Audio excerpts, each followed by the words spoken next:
Let it go, let it go, can't hold it back anymore.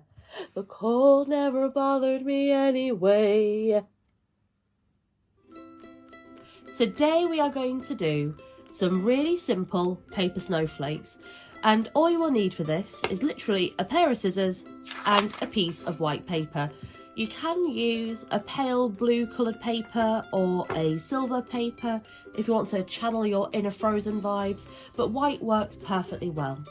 So the first thing you need to do is make a hexagon. Oh my goodness, that sounds very challenging, but do not worry, you won't even know you're making a hexagon.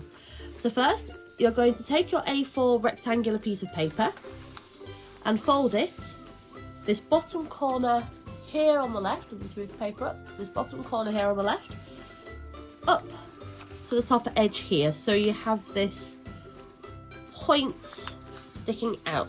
Let me show you that. There you go. So that's what your paper will look like.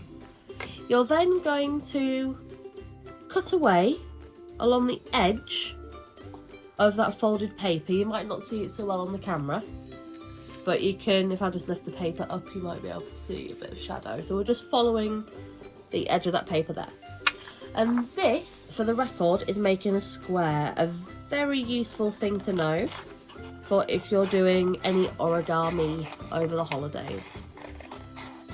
Also helpful to note, because if you have a square piece of paper to start with, then you can just start with a square and not have to cut an end off. Now you're going to fold it in half down the middle of your long triangle, just like this, and squash it nice and flat. Try and make sure where you can to line up all the corners so you don't get lots of overhang and bits looming over the edge, and that all your edges are nicely lined up. This is the slightly trickier bit. So we are going to fold this into thirds. Now I recommend, I find it a little bit trial and error. So you're going to fold this edge towards the middle, just like so, and try and eyeball it so it looks like you've got half on each side. Let's try that. And then you're going to fold this edge over the top with it. There we go. And that's a pretty good first go. So it might take a couple of attempts, and that's okay. Just don't squash down too hard as you're folding to make sure that you're not creating too many creases. Now if you turn your paper over, there's a nice handy line fold which will show you where you can cut off these pointy triangle bits, which I'm going to do now. Snip, snip, snip. And what that has created is, if I was to unfold this, this would be a hexagon. And it's folded into 12ths rather than 6s. And that's as easy as that. And so now we get to do the snowflake bit. And this is where you can let your imagination run wild and do whatever you like. So my recommendation is, because this is a 6th that's been folded in half, to do asymmetric shapes and to do a variety of cuts and folds. So I'm just going to take a little bit off the bottom here. This creates, where you cut a little bit off the bottom, that creates a hole in the middle. If you do it at a slant, you get a star shape. If you do a curve, you'll get a nice round shape instead. So I've got a kind of starry shape down there. I might do a loop on this side.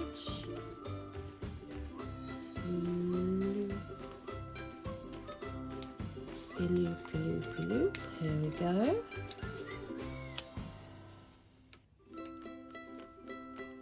And I'm going to follow some of that loop, I think, and then cut up this way. You can also create an interesting shape along here as well, but again, try and keep it not too symmetrical because it doesn't create quite as interesting a snowflake. So What I might do here is do a pointy. And another pointy here, I think.